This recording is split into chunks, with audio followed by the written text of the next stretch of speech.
우리가 이제까지 오늘까지 이 삶을 살아오면서 많은 선택의 순간 앞에 이렇게 서게 됩니다.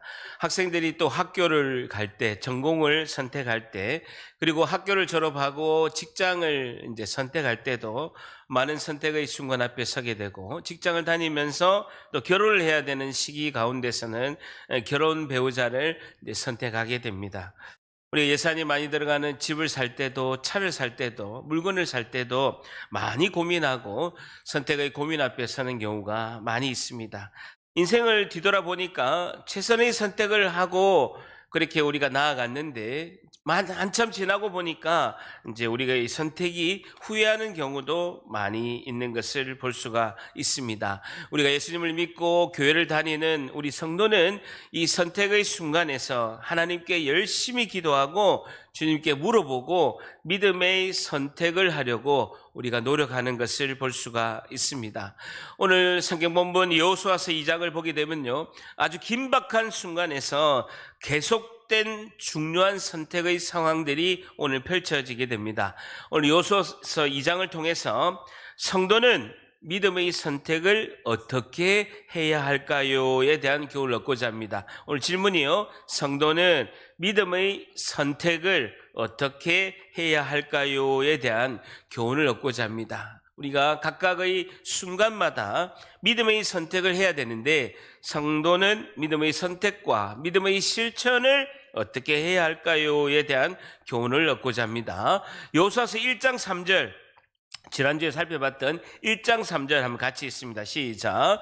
내가 모세에게 말한 바와 같이 너희 발바닥으로 밟는 곳을 모두 내가 너희에게 주었노니 라고 하나님께서 여호수아에게 말씀하십니다.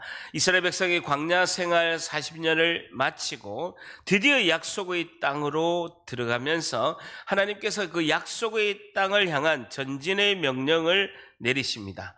여호수아는 이 1장 3절의 명령을 받고 본인이 순종하는 것, 하나님의 말씀에 순종하는 것이 쉽지는 않았습니다. 왜냐하면 그 전에까지 이 200만 명의 그 이스라엘 백성을 이끄는 위대한 민족의 지도자 모세가 죽었기 때문에 자신에게는 핸디캡이 두 가지가 있습니다.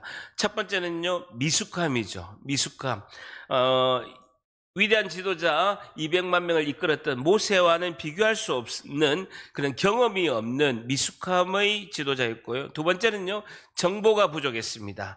가나안 땅에 들어가야 되는데 새로운 땅에 대한 정보가 없죠. 그래서 객관적으로 보게 되면 여호수아는 미숙하고 무능력하는 그런 상황에서 마음이 많이 두려워했습니다. 이때 하나님께서 결정적인 여호수아서 1장 9절의 말씀을 주십니다. 한 번 더 읽습니다. 여호수아서 1장 9절 시작. 내가 내게 명령하는 것이 아니냐. 강하고 담대하라. 두려워하지 말며 놀라지 말라. 내가 어디로 가든지 내 하나님 여호와가 너와 함께 하느니라 하시니라. 강하고 담대하라. 줄자 보세요. 두려워하고 있는 거죠. 여호수아가 두려워할 때 하나님이 강하고 담대해라. 왜냐하면 여호와 나 하나님이 너와 함께 하느니라. 너와 함께 하느니라. 줄쳐 보세요. 하나님이 너와 함께 하느니라 라고 이렇게 말씀하여서 여호수아에게 힘을 주십니다. 절단합니다. 담대하라. 너와 함께 하느니라. 한 번 더 담대하라. 너와 함께 하느니라.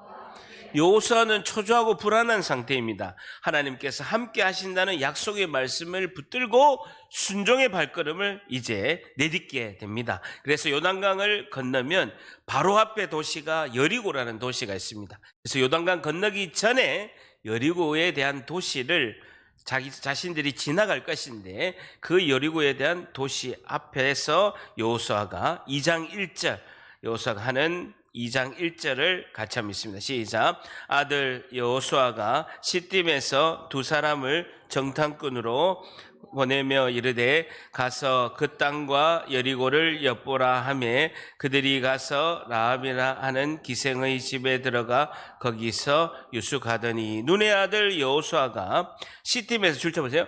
두 사람을 정탐꾼으로 보내며 이르되, 두 사람을 정탐꾼으로 보내며 이르되, 한번 줄쳐보세요. 이제 요단강을 딱 건너면 바로 지금 모압 평지에서 바로 요단강을 건너면 가나안 땅에 들어가는데 눈에 보이는 첫 번째 도시가 여리고가 있게 됩니다. 그러면 그냥 여호수아가 하나님께서 가라라고 말씀하셨으니까 요단강을 건너서 그냥 가면 되는데 굳이 여호수아가 첫 도시 여리고에게 그 상황을 보기 위해서 정탐꾼 2명을 보게 됩니다. 민수기 13장에 보게 되면 모세가 광야에서 이스라엘 땅을 정탐하기 위해서 10명의 정탐꾼을 보냅니다. 그 10명의 정탐꾼 중에 자신의 여호수아가 거기에 속해 있었죠. 그래서 8명은 부정적인 보고를 합니다. 가나안 땅에 너무 사람이 크고 그들은 너무 광대하고 거인이라서 우리가 가면 안 됩니다. 근데 여호수아와 갈렙 2명만은 그 하나님께서 우리에게 주신 땅이다라고 긍정적으로 보고를 하죠. 그것을 여호수아가 경험하고 있어서 이번에는 2명만을 보내서 확실하게 객관적으로 판단할 수 있는 2사람을 이렇게 보게 됩니다. 여러분 잘 생각해 보세요. 하나님께서 가라라고 말씀하시면 믿음으로 가면 되는데 여호수아는 왜 여리고에 정탐꾼을 보낼까요? 하나님께서 담대하라, 강하고 담대하라, 내가 너희들과 함께 하겠다, 가라라고 진군 명령을 내리셨어요. 그러면 가면 되지. 굳이 왜 여리고에 2명의 정탐꾼을 보내서 왜 정탐하고 오게끔 하냐는 거예요. 왜 그럴까요? 하나님을 믿고 하나님이 말씀하시면 우리가 응답을 받으면 우리가 그냥 하면 되는데 왜 이렇게 여호수아처럼 정탐꾼을 보내서 객관적으로 그 땅을 살펴보게끔 하냐는 것이죠. 여러분 우리가 믿음으로 하나님께 응답을 받으면 우리는 아무 일도 하지 않고 하나님이 다 알아서 하시겠지라고 생각하는 경우가 있어요? 많죠. 아무것도 안 해. 오로지 기도만 해. 하나님의 뜻이고 하나님이 해라고 하나님 응답 주셨으면 하나님 다 알아서 하시겠지 하고 기도만 하고 아무것도 안 해요. 이런 분들을요 종교성이 많다라고 이렇게 합니다. 하나님이 다 알아서 하시겠지라고 착각을 하면 안 된다는 거예요. 하나님을 믿기에 아무것도 할 필요가 없다라고 생각하면 안 된다는 것입니다. 믿음은 말씀을 구체적으로 실천하는 방법을 준비해야 된다는 거예요. 믿음으로 하나님께서 응답을 주시고 믿음으로 하나님께서 말씀을 주시면 그것을 구체적으로 실천하는 방법을 성도는 반드시 준비해야 된다는 것입니다. 기도하고 마땅히 해야 될 의무와 최선을 다해서 우리가 준비해야 되는 것을 볼 수가 있습니다. 오늘 첫 번째요. 성도는 믿음의 선택을 어떻게 해야 할까요? 성도는 믿음의 선택, 실천을 어떻게 해야 할까요? 첫 번째, 말씀에 순종하고 최선을 다해 준비하고 실천합니다라는 것이죠. 최선을 다해 준비하고 실천합니다. 말씀에 순종하고 최선을 다해 준비하고 실천합니다라는 것입니다. 최선을 다해 준비하고 실천합니다. 하나님 믿기에 우리가 현실을 객관적으로 분석하고 그것을 최선을 다해서 준비하는 것이 필요합니다. 그래서 우리는 이렇게 기도해야 됩니다. 하나님, 저에게 지혜를 주시고 지식을 주시고 도와주시는 사람을 저에게 붙여주시옵소서라고 기도를 해야 되는 것이죠. 오늘 5분 영상에 보게 되면요, 유태영 박사님 계십니다. 가난한 집에 머슴의 아들로 태어났습니다. 너무나 가난해서 초등학교도 시골에서 갈 수가 없었습니다. 근데 아주 늦게 초등학교 가게 되고 마을에 있는 교회에 가서 하나님을 믿었습니다. 그리고 야간 고등학교를 다니고 미군 부대에서 구두를 닦고 신문 배달을 하게 됩니다. 근데 어렵게 고등학교를 졸업하고 야간 대학을 또 진학하게 되죠. 돈이 없기 때문에 그런 겁니다. 그러면서 비전이 있었죠. 하나님이 주신 비전, 농촌을 살리고 농촌을 우리가 대한민국이 그때 가난한 나라였기 때문에 농촌을 잘 살면 좋겠다라고 하면서 소망을 품고 그 당시에 농업 선진국이었던 덴마크에 유학을 가려고 합니다. 근데 유학을 가려고 하니까 너무 깜깜하죠. 그래서 덴마크에 하나님께서 마음을 주셨죠. 덴마크의 가장 높은 사람에게 편지를 써라 라는 마음을 응답받게 돼 있습니다. 그래서 기도 응답받고 그걸 보내려고 하니까 자신의 비전과 자신이 덴마크에 가서 공부했을 때 유학 이제 계획서를 써가지고 보내려고 하니까 대한민국에 덴마크 대사관이 없는 거예요. 그래서 자신이 그 당시에 그 덴마크에는 프레드릭 9세 왕이 있었는데 그걸 보내야 되는데 자신의 그런 비전 계획서와 유학 계획서를 보낼 방법이 없는 거죠. 그래서 우편함에다가 그냥 프레드릭 9세 왕, 코펜하겐, 덴마크 딱 이렇게 쓰고 넣은 거예요. 참 희한하죠. 그래도 가는 거 보면 어쨌든 덴마크에 간 거예요. 그래 갔는데 그게 또 프레드릭 9세 왕한테 갔다는 것도 기적이잖아요. 여러분, 아니 그렇게 우편함에 넣었는데 덴마크까지 간 것도 신기한데 덴마크에 주소도 안 적고 그게 왕까지 가서 2주 후에 국비 장학생으로 전액 장학금을 줄 테니까 오라고 한 것이죠. 하나님의 기적의 은혜인 줄 믿습니다. 그래서 덴마크에서 공부하고 이스라엘 가가지고 석사 박사를 따고 그리고 우리나라의 새마을 운동을 할 때 박정희 대통령 시대 때 1968년도에 자신이 덴마크에 유학 가서 공부해가지고 이스라엘 가서 박사까지 따고 와서 새마을 운동을 할 때 그 당시에 초창기에 굉장히 기초를 넣는 그 혁혁한 일을 했던 분이 유태영 박사님이시다는 거죠. 여러분 생각해보세요. 저도 23년 전에 하나님께서 하나님의 종이 되라 은혜를 주시고 제가 성기도를 했습니다. 그러면서 하나님 제가 목사가 되겠습니다라고 23년 전에 하나님께 성기도를 했죠. 기도만 하고 아무것도 안 하면요 목사가 될 수가 없습니다. 신학대학원도 공부해야 되고요, 입학시험도 쳐야 되고요, 또 학교를 다니고 열심히 공부해야 되고 또 더 공부해야 되고 또 졸업도 해야 되고 전도사고시, 강도사고시, 목사고시 봐야 되고요, 다 부목사 사역도 해야 되고 다 과정을 거쳐야 된다. 기도만 하면 되는 것이 아니라 최선을 다해서 준비하고 하나님이 감동 주신 대로 은혜 주신 대로 순종하며 실천해야 될 줄 믿습니다. 그러기 위해서는 하나님께 간구하는 건요, 지혜를 달라고 해야 돼요. 하나님 지혜를 주세요. 하나님 지식의 은사를 주세요. 그리고 도움의 손길을 주는 그 사람들을 저에게 붙여달라고 우리가 기도해야 될 줄 믿습니다. 자, 2장 1절에 보게 되면요, 하반절에 가서 그 땅과 여리고를 엿보라 하며 그들이 가서 출제 보세요. 라합이라는 기생의 집에 들어가 거기서 유숙하더니, 기생 동그라미 쳐보세요. 히브리어로 보니까 자나라는 단어인데 그냥 확실히 몸을 파는 여인, 확실한 기생, 그 뜻입니다. 그래서 하나님께서는 이 여인 한 사람을 통해서 지금 위대한 역사를 쓰려고 지금 하십니다. 이스라엘 백성도 아니고요, 가나안 땅에 사는 그냥 이방 여인입니다. 가나안 땅 여리고의 그 술집에 그냥 기생으로 있는 한 여인입니다. 초라한 인생의 삶을 사는 여인이죠. 이 기생 라합을 통해서 하나님께서 위대한 역사를 쓰고, 기생 라합은 또 하나님의 위대한 역사를 믿음으로 선택하게 됩니다.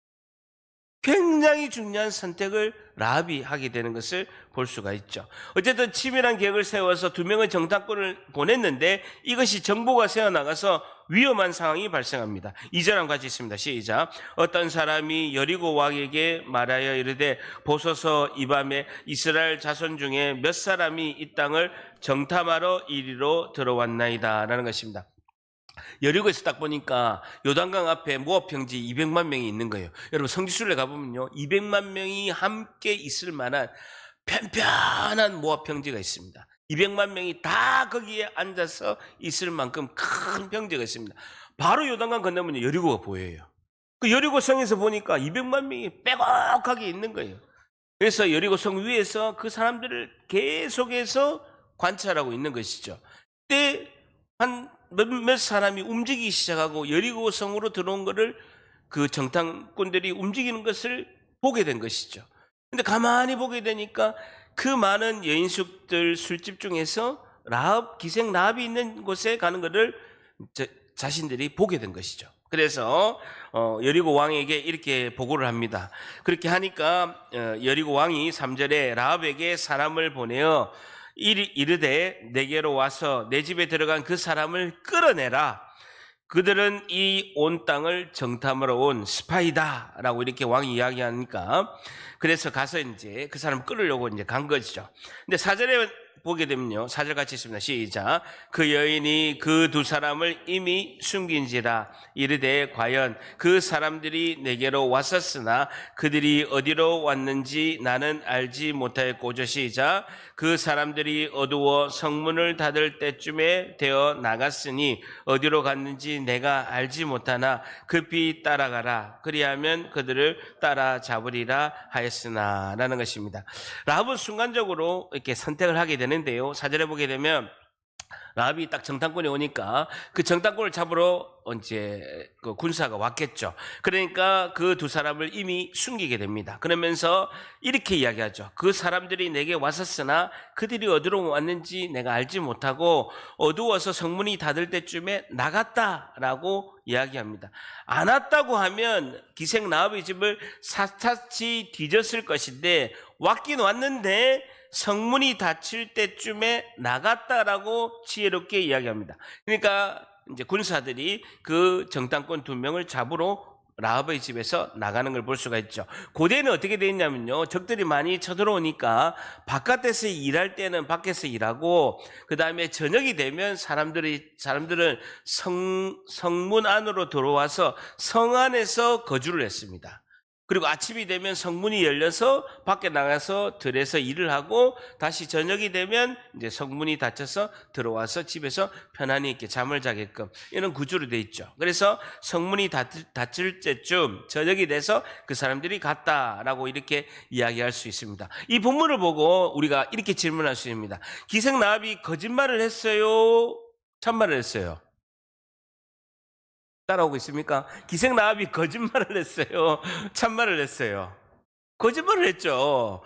기생 라합이 거짓말한 것이 온전한 것인가? 라고 질문할 수가 있죠. 기생 라합이 믿음의 선택을 했지만 거짓말한 것이 온전한 것인가? 우리가 질문할 수가 있죠.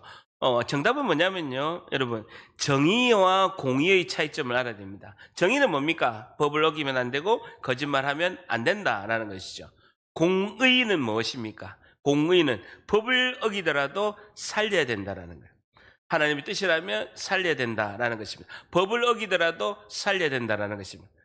비견한 대로 여러분 앰뷸런스 있죠. 앰뷸런스가 삐용삐용 하고 달릴 때 교통법규를 어기면서 달려요. 신호 다 지키고 설거지하고 좌회전 깜빡이 넣고 한참 기다리고 갑니까? 아니면 삐용삐용 하면서 앰뷸런스 오늘 삐용삐용이 잘 안 되네. 교통법규를 어기고 갑니까? 어기고 가죠. 왜? 사람을 살리기 위해서 어기고 가는 거예요. 그게 공의입니다. 하나님의 공의죠. 살리기 위해서 어기고 가는 거죠. 고속버스 가다가 그 대형 버스에 그 기사가 실신을 했을 때 어떤 한 대학생이 그 버스 운전대를 잡아서 안전하게 휴게소로 가서 차를 세우는 거. 그런데 일종 대형 면허가 없는 거예요. 법을 어겼지만 살리기 위해서 그것을 실천하는 것. 그것을 공의라고 하는 것입니다. 공의와 정의가 차이가 있다라는 것이죠. 어쨌든 기생 라합은 공의의 실천을 위해서 믿음으로 이렇게 선택하는 것이죠. 그래서 정탐꾼 2명을 안전하게 자기가 숨기게 됩니다. 여러분 여기서 중요한 포인트를 우리가 발견하게 되는데요. 하나님의 뜻이기 때문에 믿음으로 순종한 여호수아가 정탐꾼을 2명을 딱 보냈는데 위기가 닥쳤지 않습니까? 위기가 닥쳤을 때 하나님은 도우시는 사람을 보내준다는 거예요. 기생 라합을 통해서 이 정탐꾼 2명을 도우는 사람을 하나님이 보내신다는 거예요. 여러분 우리가 믿음으로 순종할 때 위기가 올 수 있어요. 그런데 하나님은 정탐꾼을 살려주는 기생 라합을 통해서 도와주시는 것처럼 우리에게도 놀라운 방법으로 하나님께서 우리를 사람을 보내서 도와주신다라는 것입니다. 저도요 오늘 제가 있기까지 교회 안에서 도와주시는 손길이 너무나 많았습니다. 우리 권사님 장로님들 저를 위해서 기도를 많이 해주셨고 제가 방송국 가서도요 제가 신학 공부할 때도 도와주시는 분이 너무나 많았습니다. 부목사 때도 큰 교회 사역할 때도 하나님은 사람을 통해서 그 교회에 또 가게 하시고 그때그때마다 도우심의 손길을 저에게 베푸셨다라는 것입니다. 하나님은 우리가 준비하는 것보다도 100배, 1000배 먼저 준비하시고 도움의 손길을 우리에게 베푸시는 줄 믿습니다. 이걸 깨달아야 됩니다.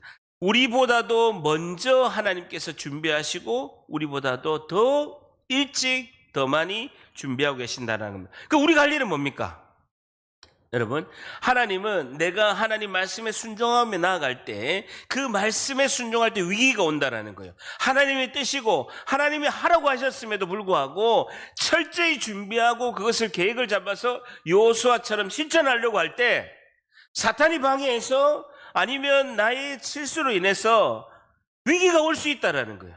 그것을 하나님이 해결하시는 방법은 사람을 통해서 하나님께서 도움의 손길을 주신다라는 거예요.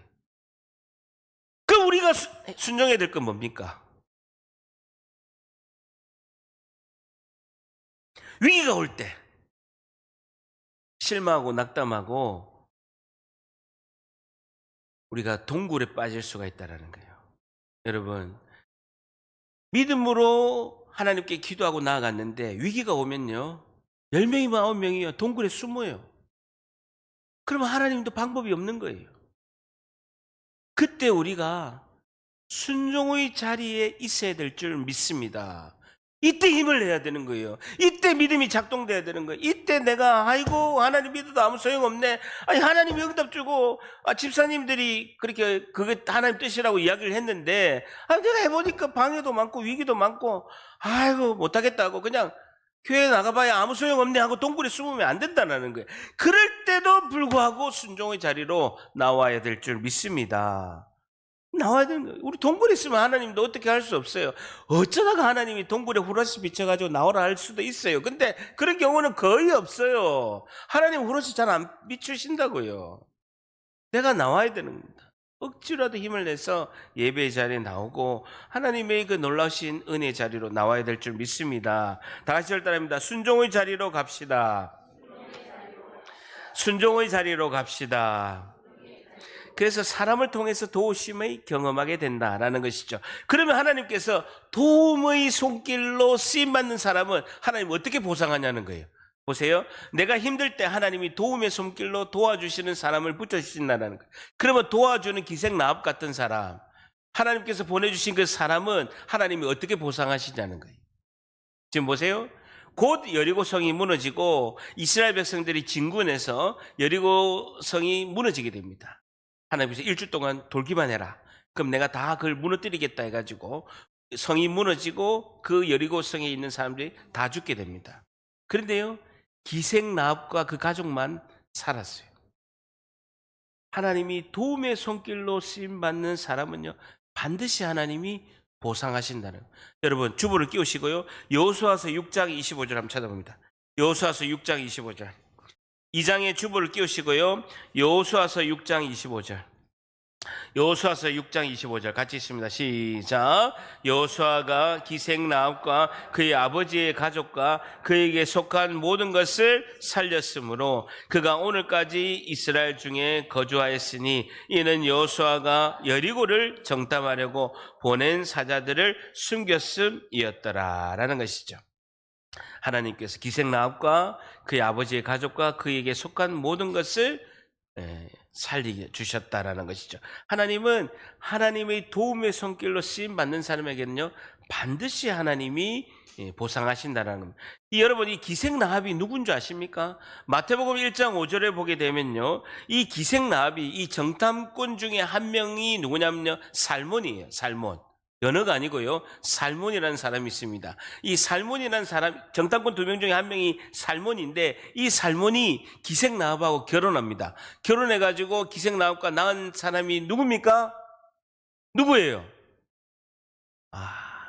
다시 지금 이 007 제임스 본드 같은 이 정탐꾼 2명 중에 한 명이 살몬인데, 연어가 아니고 살몬인데 이 살몬이라는 사람이 기생나합과 나중에 결혼합니다. 기생나합과 결혼해서 낳은 사람이 누굽니까? 보아스. 룻기에 나오는 보아스라니까요. 거부 중에 거부 보아스라니까요. 그러면 마태복음 1장 5절에 보면 살몬은요 기생나합에게서 누굴 낳고? 보아스를 낳고, 보아스는 또 룻하고 결혼하잖아요. 룻에게서 누굴 낳습니까? 오벳을 낳고, 오벳은 이새를 낳고, 이새는 누굴 낳았습니까? 다윗 왕을 낳으니라 라는 겁니다. 예수님 족보, 예수님의 조상이 된 거예요. 기생 라합이 예수님의 조상이 된 것입니다. 다윗의 할머니가 되어서 기생 라합이 예수님 족보에서 예수님의 조상이 된 것입니다. 어쨌든 기생 라합은요, 이 긴박한 상황에서 많은 갈등 속에서 본인이 올바른 믿음의 선택을 하게 되고, 그것으로 인해서 온 가족이 구원을 받게 되고 예수님의 조상이 되는 엄청난 복을 받게 되었다는 겁니다. 근데 기생 라합이 어떻게 해서 이런 믿음을 가지게 됐냐는 거예요. 그것이 8절 9절입니다. 8절 9절.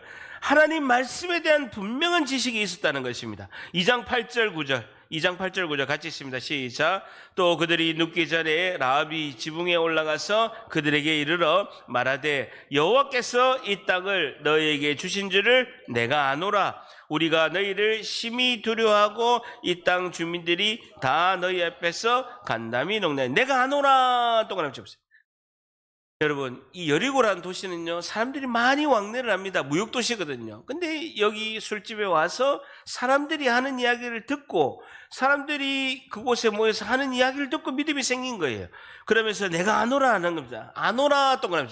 이 단어가 야다라는 단어인데요, 같이 살면서 알게 되었다는 것이죠. 그냥 머리의 지식이 아니라 가슴의 지식과 생활의 지식으로서 그것이 내가 실제로 믿음 가운데 있게 되었다라는 것입니다. 자신이 다니는 술집에 많은 손님을 통해서 이야기를 들었는데 믿음이 생겼다라는 것입니다. 그러면 10절에 보게 되면요, 이는 너희가 애굽에서 출애굽에서 나올 때에 여호와께서 너희 앞에서 홍해물을 가르게 하신 일과 너희가 요단 서쪽에서 그 악독한 아모리 사람의 두 왕 시온과 옥에게 행한 일, 곧 그들을 전멸한 일을 줄 쳐보세요. 우리가 들었음이니라. 우리가 들었습니다. 그것을 들었는데 11절에 너무나 중요하게 줄 쳐보세요. 우리가 듣자 곧 마음이 녹았다는 거예요. 우리가 듣자 마음이 녹았다는 것입니다. 로마서 10장 11절에는 그러므로 믿음은 들음에서 나며 들음은 그리스도의 말씀으로 말미암았느니라 라고 말씀하고 있습니다. 여러분, 믿음은요, 들으면 나는 거예요. 여러분, 눈으로 보고 확인하면 그게 믿음이 생길 것 같죠? 절대 그렇지 않습니다. 눈으로 보고 확인해서 믿음이 왜 안 생기겠습니까? 눈으로 보면요, 그것은 사실 확인이라고 합니다. 눈으로 보고 깨닫는 것을 사실 확인이라고 하는 거예요. 그 믿음이 아니에요. 믿음은요, 들음에서 나는 거예요. 들음은 하나님의 말씀이에요. 하나님의 말씀을 들음으로써 믿음이 나는 거예요. 왜? 내 마음이 녹았다라는 거예요. 11절에 보게 되면 우리가 듣자 곧 마음이 녹았다는 거예요. 견고한 진, 굳은 마음이 녹아서 하나님을 믿게 되었다는 것입니다. 그러면서 너희로 말미암아 사람이 정신을 잃었나니 너희의 하나님 여호와는 줄 쳐보세요. 위로는 하늘에서도 아래로는 땅에서도 하나님이시더라. 그전에 뭡니까? 상천하지의 하나님이라는 거예요. 하늘을 위로서는 하늘로도 아래서는 땅에서도 하나님이시다라는 거예요. 소문을 듣고 기생 라합이 믿음이 있게 되는 것이죠. 자신이 접한 하나님에 대한 소문, 그 정보를 듣고 자신이 믿음으로 자라게 된 것이죠. 그래서 기생 라합은 하나님에 대한 작은 지식이지만 믿음의 그 위대한 선택을 하게 되었다라는 것입니다. 여러분, 성경을 많이 아는 것은 매우 중요합니다. 그런데요, 많이 아는 것보다 더 중요한 것은요, 작은 성경 지식이라도 확실한 믿음을 붙드는 것이 중요한 줄 믿습니다. 오늘 두 번째, 성도는 믿음의 선택을 어떻게 해야 할까요? 두 번째, 말씀의 분명한 지식을 가지고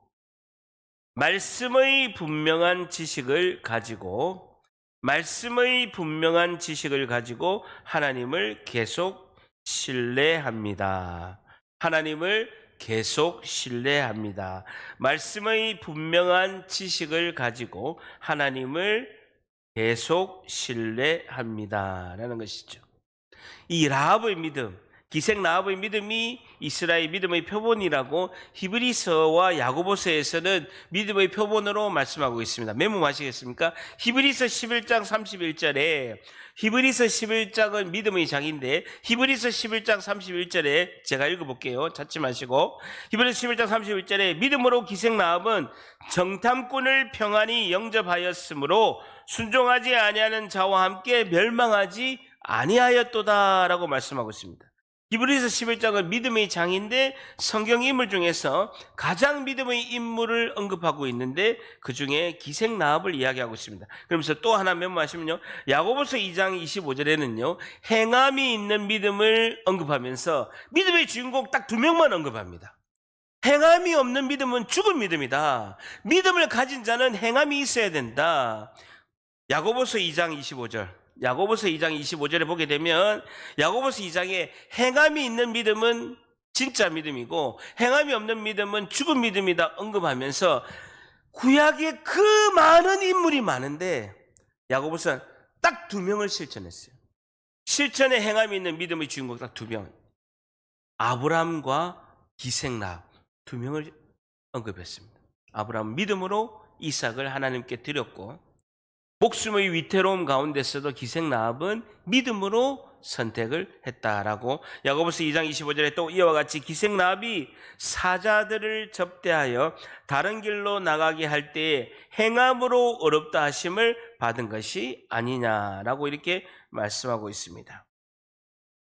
라합이 이렇게 말씀에서 분명한 지식을 얻게 되고 믿음의 선택을 할 때 사단이 집중적으로 기생 라합을 공격하게 되죠. 군사들이 와서 눈치채고 정탐꾼을 내놓으라고 기생의 라합의 믿음을 이제 공격하는 경우가 이렇게 발생하죠.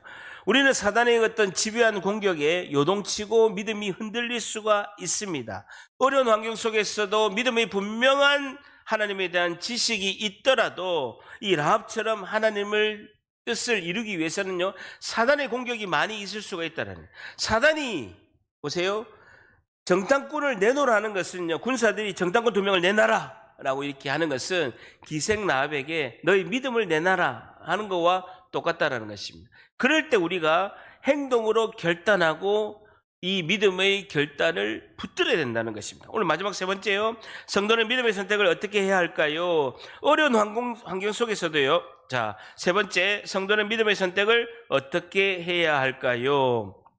3번째, 어려운 환경 속에서도 행동으로 결단합니다. 어려운 환경 속에서도 행동으로 결단합니다. 어려운 환경 속에서도 행동으로 결단합니다. 라는 것입니다. 믿음을 내가 지키려고 하면 사탄의 방해가 많다는 겁니다. 어려운 환경이 발생할 수 있다는 것입니다. 그러면서도 말씀에 대한 분명한 확실한 지식을 내가 갖고 있다면 라합처럼 하나님의 뜻을 이루기 위해서 행동으로 결단하고 그리고 믿음으로 전진하며 나아가야 되는 것이죠. 야고보서 2장 17절에 이와 같이 행함이 없는 믿음은 그 자체가 죽은 것이다 라는 것입니다. 여러분 잘 보세요. 라합과 같이 믿음을 가지려면 우리가 선행돼야 되는 것이 있습니다. 그것은요 매사를 긍정적으로 보는 눈이 있어야 되고 자신에 대한 건강한 자의식이 있어야 됩니다. 다시 말해서 우리가 행함이 있는 믿음으로 돌파하고 전진하기 위해서는요 나에 대한 건강한 마음과 자의식이 있어야 되고 매사를 긍정적으로 보는 눈이 있어야 된다는 겁니다. 여러분 현실에 대해서 매사에 부정적인 사람이 우리 주변에 있어요? 있어요? 많죠. 뭘 해도 부정적이야. 뭘 해도 안 한대. 예? 뭘 해도 안 하려고 하는 사람이 매사에 현실적으로 뭘 하면 뭐 돈이 없어서 뭘 하면 그건 안 된다는 사람이 부정적인 사람은 믿음의 결단을 하기가 너무나 어렵습니다. 건강한 마음과 건강한 자의식이 있어야 되고 그리고 왜곡된 그런 선택을 하는 것이 아니라 믿음의 선택을 하기 위해서는요 긍정적인 사고가 있어야 됩니다. 믿음의 눈으로 하나님이 하시는 것을 보고 어려움이 있더라도 돌파하고 나아가는 건강한 자의식이 우리 가운데 있어야 된다는 것이죠. 그래서 여러분 우리 자녀들에게 잔소리하지 마세요. 잔소리하지 말고 잔소리보다 훨씬 더 믿음의 격려의 말을 10배 이상 해줘야 됩니다. 여러분 인류 역사상 대한민국 부모가 가장 많이 잔소리를 합니다. 그런데요 인류 역사상 잔소리로 변화된 사람은요 단 한 명도 없습니다. 75억 중에 한 명만 있다면요 저희 전 재산을 다 드리겠습니다. 잔소리로 변화된 사람은 아무도 없어요. 아무도 없어요. 그렇기 때문에 우리 자녀에게도 계속해서 믿음의 언어를 선포해야 되는 것입니다. 하나님이 이 세상에서 누구보다도 너를 가장 사랑하고 그리고 나한테도 선포해야 됩니다. 하나님이 나를 가장 사랑하신다. 하나님이 나를 특별히 사랑하시고 하나님이 나를 구원하시기 위해서 우리 교회에 하나님이 나를 보내셨다. 하나님이 나한 사람 구원의 은혜와 나한 사람의 그 놀라운 역사를 있게 하기 위해서 목사님이 저렇게 목이 터져라고 설교하고 오늘 예배 가운데 나를 초대했다라고 생각해야 되는 거예요. 여러분, 이건 착각이 아닙니다. 그런 생각을 가지고 있어야 되는 거예요. 여러분, 이 하나님이 나를 얼마나 사랑하시는 것을 느끼는 만큼 내 믿음이 있는 거예요. 그걸 깨달아야 되는 거예요. 그걸 경험해야 되는 겁니다. 하나님의 사랑이 얼마나 사랑하셨으면 하나님 나를 구원하시고 나를 통해서 하나님 나라를 펼치시려고 우리 교회를 하나님께서 우리 교회에 나를 보내셨다라는 생각을 가지고 있어요. 예전에 제가 어느 집사님 집에 신방을 갔습니다. 가니까요, 거실에 어항이 엄청 좋은 어항이 있는 거예요. 그래서 계속해서 물을 갈아주고 수초를 또 깨끗하게 씻어주고 안에 물고기 어항에 있는 고기 그 밥을 주고 그 깨끗이 청소하고 너무너무 잘하는 거예요. 여러분, 그 어항에 있는 물고기는요, 물고기 주인이 바란 건 단 하나입니다. 잘 자라라. 너가 잘 자라면 내가 너를 보면서 기쁘다 는 마음이죠. 여러분, 그 어항에 있는 물고기 금붕어 조그마한 거 나중에 회 먹고 매운탕 할 것도 아니에요. 그냥 잘 자라면 기쁜 거예요. 퇴근해서 보면 그냥 잘 자라면 기쁜 거예요. 그거 갖고 회 먹을 거 아니잖아요. 마찬가지예요. 하나님도 우리에게 모든 제반의 것을 다 주십니다. 여러분, 우리가 하나님한테 산 만들어주세요, 강 만들어주세요, 영일대 바닷가 만들어주세요 한 적 한 번도 없습니다. 하나님은 강도 주시고 바다도 주시고 산도 주시고 이 좋은 환경을 주셔서 나 한 사람에게 잘 자라라. 하나님 백성으로 잘 자라라. 믿음으로 잘 자라고 방해되고 영적으로 공격하는 것 잘 믿음으로 굳건히 이겨내라. 그것이 나의 유일한 소원이다라고 하나님 우리에게 외치고 메아리치며 말씀하신 줄 믿습니다. 은혜의 자리에 우리가 가면 되는 거예요. 은혜의 자리에 가면 되는 것입니다. 여러분, 잘 생각해 보세요. 유명한 역사가 요세푸스가 자기 기록에 의하면 가나안 땅에 그 무역의 첫 진입로에 여리고에는요, 수많은 무역상들이 다니면서 수많은 여인숙이 있었고 수많은 술집이 있었습니다. 근데요, 정탐꾼 딱 2명이 그 수많은 여인숙과 수많은 술집 중에서 그 많은 곳에서 기생라합의 집에 딱 갔다라는 거예요. 여러분, 너무나 기생라합의 집이 매우 유명한 집도 아니고 그 많은 집 중에 2 정탐꾼이 딱 찾아간 집이 그 라합이 있는 그 곳에 갔다라는 것은 하나님께서 인도하시지 않으면 확률적으로 치면요 1000분의 1도 안 되는 거예요. 근데 하나님의 인도하심이 있었고 그 전적인 하나님의 예정하심과 하나님의 선택하심으로 인해서 기생라합과 정탐꾼이 그 자리에 있게 하신 줄 믿습니다. 그 하나님의 인도하심인 것입니다. 우리가 하나님을 선택한 것이 아니라 그 많고 많은 사람 중에서 지구에 오고 가는 세대의 많은 사람 중에서 하나님이 나를 특별히 선택하시고 하나님께서 먼저 선택하시고 우리를 하나님의 놀라우신 은혜로 초대하신 줄 믿습니다. 로마서 5장 6절에는요 우리가 아직 연약할 때, 로마서 5장 8절에는 우리가 아직 죄인 되었을 때, 로마서 5장 10절에는 곧 우리가 원수 되었을 때, 우리가 연약할 때에, 우리가 죄인 되었을 때에, 우리가 하나님과 원수 되었을 때에 하나님이 우리를 먼저 선택하시고 우리를 구원하셔서 우리와 함께 하시고 우리와 동행하신 줄 믿습니다. 하나님은 우리를 보고 계시고 라합도 보고 계시고 지켜보고 계시는 거예요.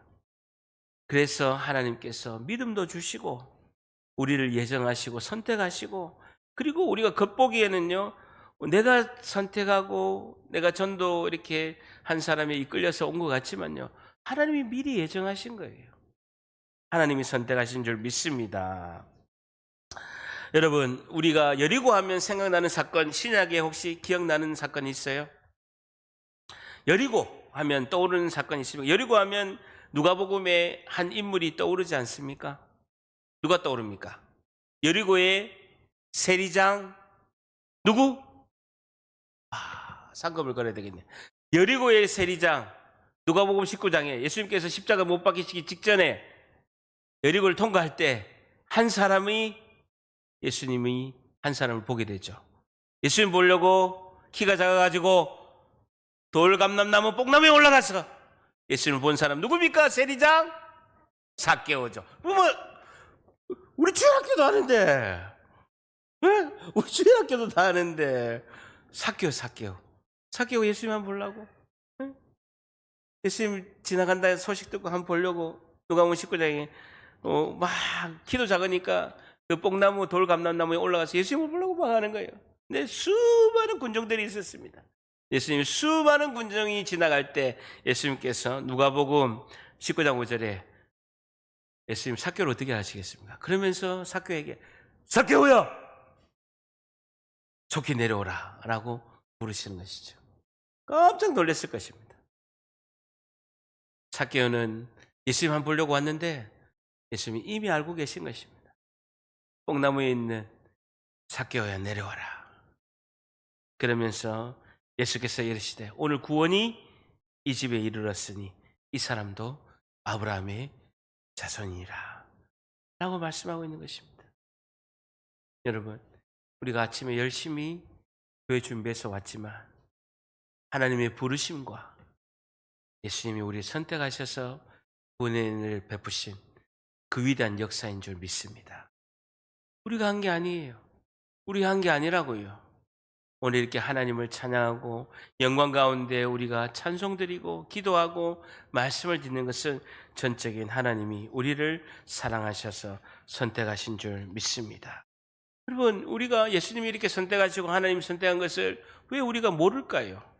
모르는 이유가 뭡니까? 이거 하나님이 너무나 큰 은혜를 베푸시는데 우리가 예수님이 베푸신 이 놀라운 은혜를 잘 깨닫지 못한 이유는 무엇입니까? 이유는 단 하나예요. 예수님이 눈에 안 보여서 그렇습니다.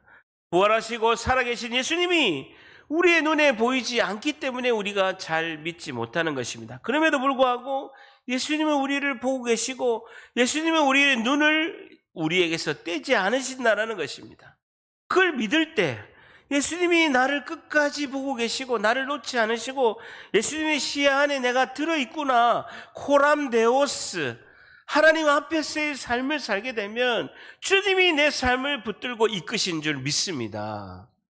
그걸 깨달아야 되는 것입니다. 여러분, 실제 일어난 이야기 하나 하고 설교를 마치려고 합니다.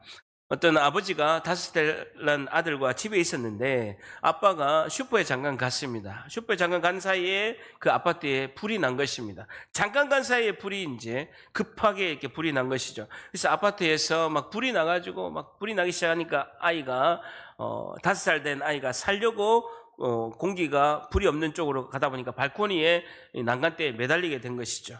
매달리게 되니까 슈퍼 갔다가 보니까 막 연기가 아파트에서 나고 막 사람들이 웅성웅성 밖에서 있는데 가만히 보니까 아빠가 보니까 자기 집인 거예요.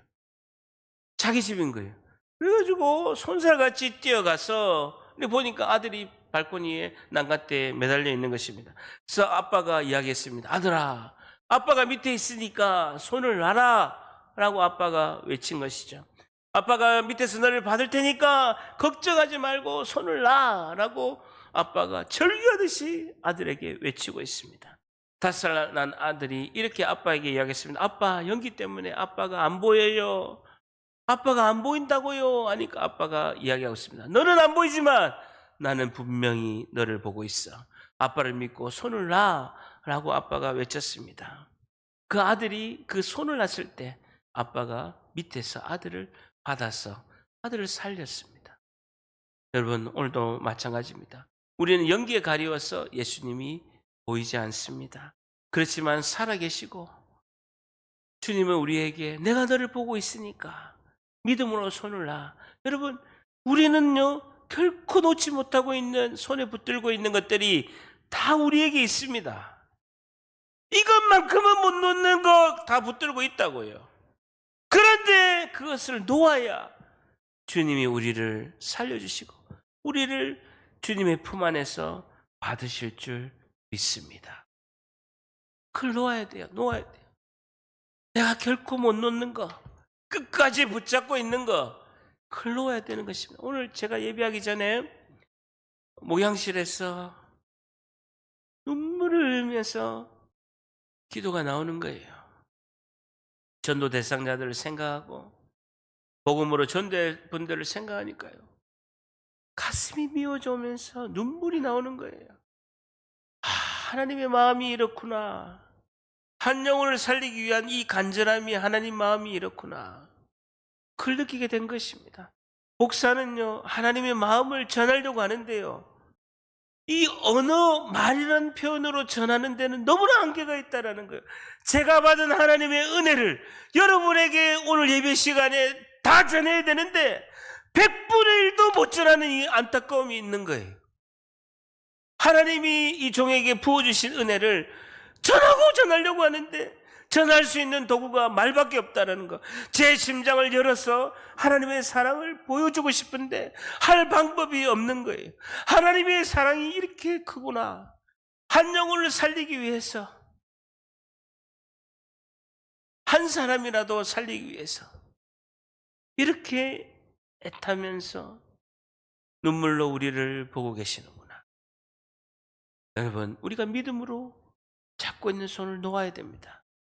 놓아야 하나님은 우리를 안아주시고 생명의 길로 인도하실 줄 믿습니다. 이 은혜가 여러분에게 한 주도 임하시기를 예수님의 이름으로 간절히 축복합니다.